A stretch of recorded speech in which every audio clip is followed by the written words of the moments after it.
नमस्कार, आप देख रहे हैं न्यूज 18 प्राइम। आपके साथ मैं हूं स्वप्निल। बुलेटिन में आज बात होगी ट्विटर के खिलाफ हुई बड़ी कार्रवाई की।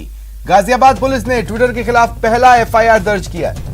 और बात होगी मरुधरा के सियासी बयानवीरों की, जिन्हें खाचरियावास ने एक अहम नसीहत दी है। और बात होगी झुंझुनू की, जहां जीएसटी एंटीविजन टीम ने चुरू में फेक कंपनी का पर्दाफाश किया। लेकिन पहले प्राइम 25। और एक बड़ी खबर इस वक्त मिल रही है। 26 सितंबर को रीट की परीक्षा होगी। ईडब्ल्यूएस अभ्यर्थियों के लिए आवेदन की तारीख तय की गई है। 21 जून से 5 जुलाई तक आवेदन हो सकेंगे। आरबीएसई जल्द नोटिफिकेशन जारी करेगा। शिक्षा मंत्री गोविंद सिंह डोटासरा ने ट्वीट कर यह जानकारी दी। उन्होंने अपने ट्वीट में लिखा है, रीट परीक्षा 26 सितंबर को आयोजित करने का निर्णय लिया गया है। ईडब्ल्यूएस अभ्यर्थियों के लिए आवेदन 21 जून से 5 जुलाई तक लिए जाएंगे। बहुत जल्द माध्यमिक शिक्षा बोर्ड संशोधित विज्ञप्ति जारी करेगा।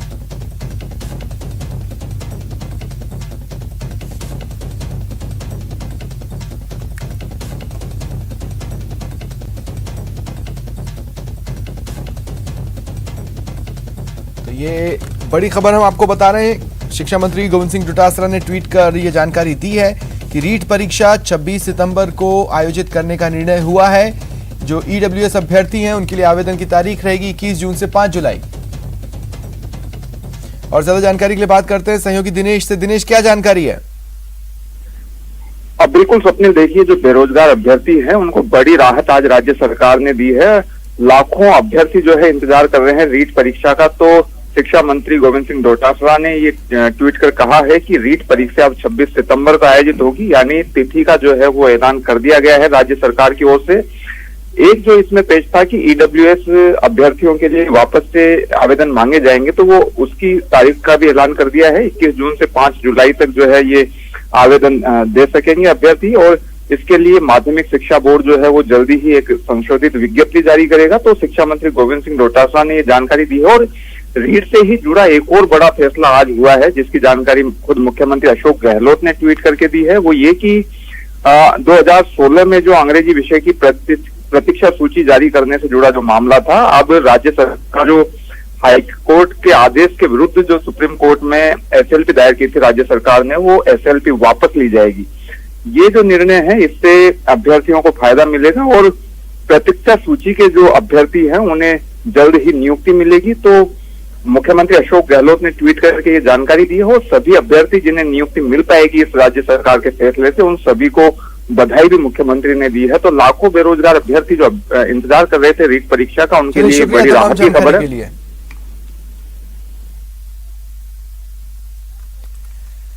नए आईटी नियमों का पालन न करना ट्विटर को भारी पड़ गया है। यूपी के गाजियाबाद में पुलिस ने एक बुजुर्ग की पिटाई के वीडियो वायरल मामले में ट्विटर इंडिया को भी आरोपी बनाया है। जानकारी के मुताबिक ट्विटर ने 25 मई से लागू आईटी नियमों का पालन नहीं किया। इस वजह से उसे आईटी एक्ट की धारा 79 के तहत मिलने वाला कानूनी संरक्षण वापस लिया गया। ट्विटर अकेला ऐसा अमेरिकी प्लेटफॉर्म है जिससे यह कानूनी संरक्षण वापस लिया गया, जबकि Google, Facebook, YouTube, WhatsApp, Instagram जैसे अन्य प्लेटफॉर्म्स के पास अभी भी ये सुरक्षा है। दरअसल पुलिस जांच में पता चला कि बुजुर्ग की पिटाई मामले को सांप्रदायिक रंग देने की कोशिश हुई। उसके वीडियो को गलत तरीके से ट्विटर पर पेश किया गया। ट्विटर ने इस वीडियो को वायरल होने से रोकने के लिए कुछ नहीं किया। इस वजह से पुलिस ने ट्विटर इंडिया समेत ट्वीट करने वाले और बुजुर्ग से मारपीट करने में शामिल 9 लोगों के खिलाफ मामला दर्ज किया। ट्विटर कॉरपोरेशन तथा Twitter communication India private limited द्वारा भी उक्त धार्मिक संवेदनशील झूठे ट्वीट्स को हटाने के लिए भी कोई कार्रवाई नहीं की गई, जो उनका कर्तव्य एवं जिम्मेदारी थी। अतः जनपद गाजियाबाद के थाना लोनी में इन सभी के विरुद्ध मुकदमा अपराध संख्या 502/21 सुसंगत धाराओं में दर्ज किया गया है। उन्होंने एक सीरीज ऑफ ट्वीट के माध्यम से इस विषय को जनता के बीच में रखा है, सोशल मीडिया में रखा है। हम सिर्फ इतना कहना चाहेंगे पार्टी के नाते कि भारत का संविधान सर्वोपरि है। भारत एक लोकतांत्रिक देश है, इसकी एक महान परंपरा है और कोई भी संस्था जो चाहे देश की हो, चाहे बाहर से आके भारत में व्यवसाय करती हो, सबके लिए यह अनिवार्य है कि वो भारत के संविधान और भारत के कानून का पालन करे। सचिन पायलट के हालिया बयान के बाद सूबे की सियासत गर्म है। इस बीच गहलोत खेमे ने एक बेहद संतुलित सधी हुई चाल चली, जिसकी काट खोजे नहीं मिल रही। मेरी समझ में देश में एक नंबर पर राजस्थान है। इस परिस्थिति में फिलहाल ये सत्ता संघर्ष नहीं करना चाहिए, कुछ दिन अपने को रुक जाना चाहिए, आदमी को संतुष्टि होती है। सूबे के मुखिया की कोरोना मैनेजमेंट की तारीफ कर रहे ये वही कांग्रेस विधायक भंवरलाल शर्मा हैं, जो पिछले साल तक सचिन पायलट के सिपाह सालार हुआ करते थे। लेकिन अब शर्मा जी के बोल बदल गए हैं। शर्मा जी की ये बदले बोल पायलट खेमे को दो टूक जवाब दे रहे हैं।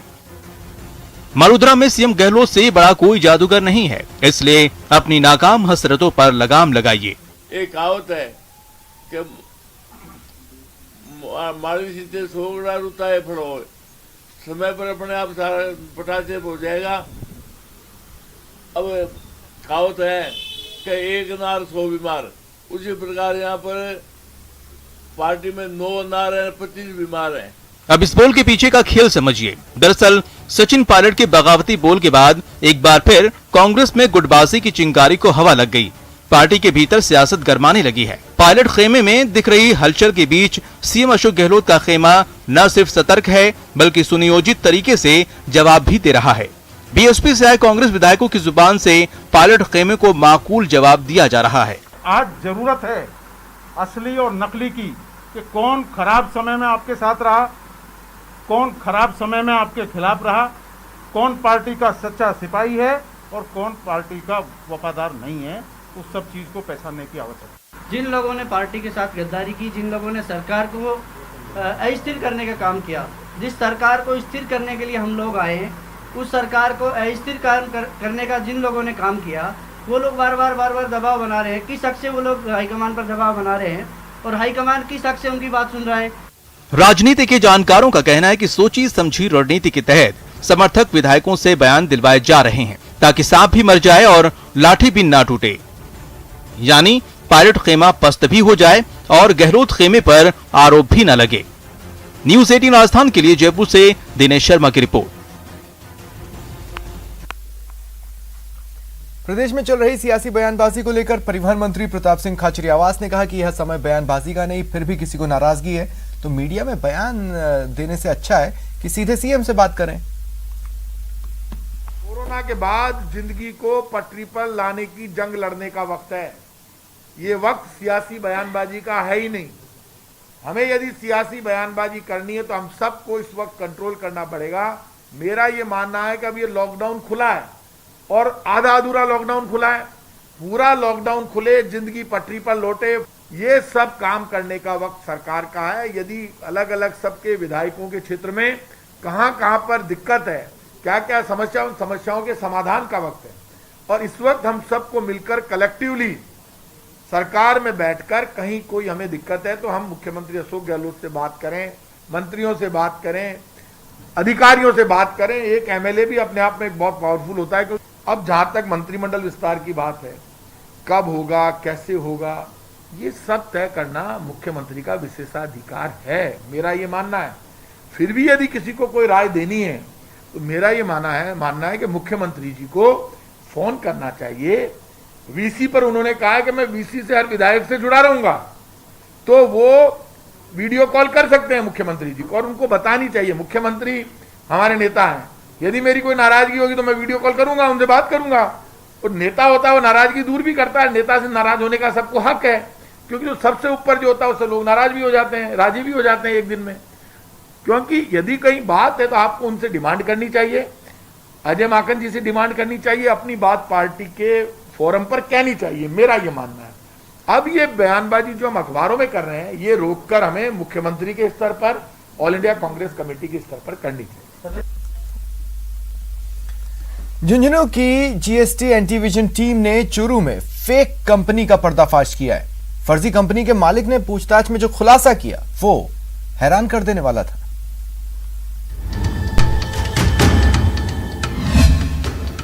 फर्जी कंपनी, फेक मालिक।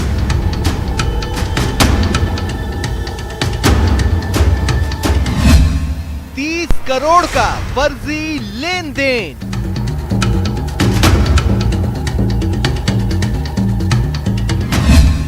कई राज्यों से जुड़े फर्म के तार। नाम फर्जी, पता फर्जी और फर्म के मालिक भी फर्जी। फिर भी प्रशासन को इस गोरख धंधे की भनक तक नहीं लगी। चूरू जिले के बुकनसर छोटा में मेसर्स श्री हरिहर इस्पात उद्योग नाम से रजिस्टर्ड ये फर्म धड़ल्ले से गैर कानूनी लेन देन कर रही थी और सरकार को करोड़ों रुपए के टैक्स का चूना भी लगा रही थी। जिस व्यक्ति के नाम से कंपनी थी उस व्यक्ति को यह भी पता नहीं है कि उसके नाम से इतनी बड़ी कंपनी यहाँ पर रजिस्टर्ड है। जब टीम उस गांव में पहुंची और उस व्यक्ति से मिले तो वो पशु चराता हुआ मिला। उसे यह भी पता नहीं था कि उसके नाम से यह कंपनी है। झुंझुनू जीएसटी एंटी इवेजन की टीम जब मौके पर पहुंची तो वहां न तो कोई फर्म मिली न ही कोई कार्यालय। फर्म से संबंधित जीएसटी पोर्टल पर उपलब्ध रिकॉर्ड भी संदिग्ध पाए गए। जिस व्यक्ति के नाम से ये फर्म रजिस्टर्ड है, जब उसकी तलाश की गई तो वो गरीब किसान निकला। किसान मुरारी लाल ने जो बताया वो सुनकर अधिकारियों के होश उड़ गए। उसने बताया कि साल 2019 में पंजाब निवासी 2 व्यक्तियों ने दुकान दिलवाने के लिए उससे संपर्क किया था और लोन दिलवाने का लालच देकर दुकान का किरायानामा, आधार कार्ड, पैन कार्ड और पासबुक की कॉपी ले ली। वो लोग इसके एवज में हर महीने 2500 रुपए भी दे रहे थे और उससे गलत रूप में दस्तावेज प्राप्त करके यह पंजीयन लिया गया था। टीम ने पूरी जांच करके उसके बयान लिए और उसके बाद में तुरंत कार्रवाई करते हुए उस फर्म का पंजीयन है वो सस्पेंड कराया। उसके आईटीसी का जो क्रेडिट लेजर में पैसा था उसको ब्लॉक कराया। फर्जी कंपनी बनाकर टैक्स चोरी और काले धन को सफेद बनाने के इस खेल को रोकने के लिए केंद्रीय जीएसटी टीम को लिखा गया है। साथ ही स्टेट जीएसटी की टीम मेसर्स श्री हरिहर इस्पात उद्योग के असली मालिकों की तलाश में जुट गई है। हम ये बता दें कि राजस्थान के लिए मामला बहुत बड़ा है। इसके तार महाराष्ट्र और पंजाब से जुड़े हुए हैं। राजस्थान की टीम पंजाब और महाराष्ट्र की जांच करवाएगी। कैमरा पर्सन मोहसिन के साथ इम्तियाज भाटी, न्यूज़ 18 झुंझुनू। खतरे में देश के आम नागरिक हैं, लेकिन सांसद में सरकार की जान अटकी है। जी हां, देश के हर नागरिक को कोरोना के कहर से बचाया जा सके, इसके लिए सरकार हर जतन कर रही है। देखिए भोपाल के मालवा जिले में कैसे लोगों को वैक्सीनेशन के लिए घर घर जाकर न्योता दिया जा रहा है।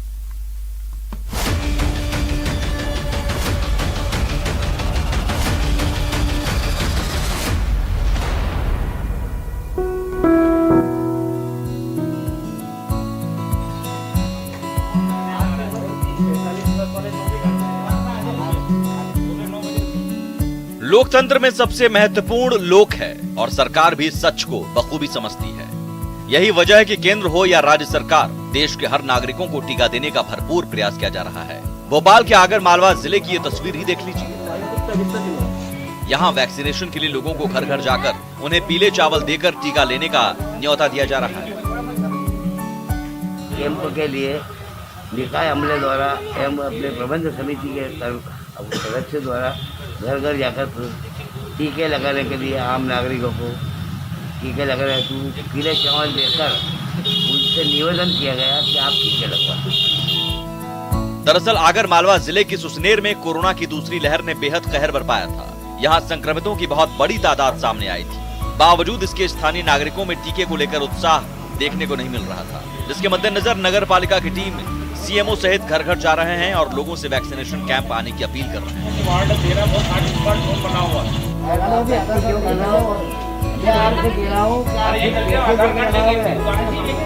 वैक्सीनेशन के लिए लोगों को मनाने की अनूठी पहल इन दिनों लोगों के बीच चर्चा का विषय है, जिसका असर भी दिखने लगा है। जो लोग कल तक वैक्सीन के नाम पर भड़क जाते थे, वो वैक्सीनेशन के लिए तैयार हो रहे हैं। उम्मीद है कोरोना के खिलाफ जंग में संजीवनी बने टीके का महत्व लोग समझेंगे और कोरोना के खिलाफ जीत में भागीदार बनेंगे। भोपाल से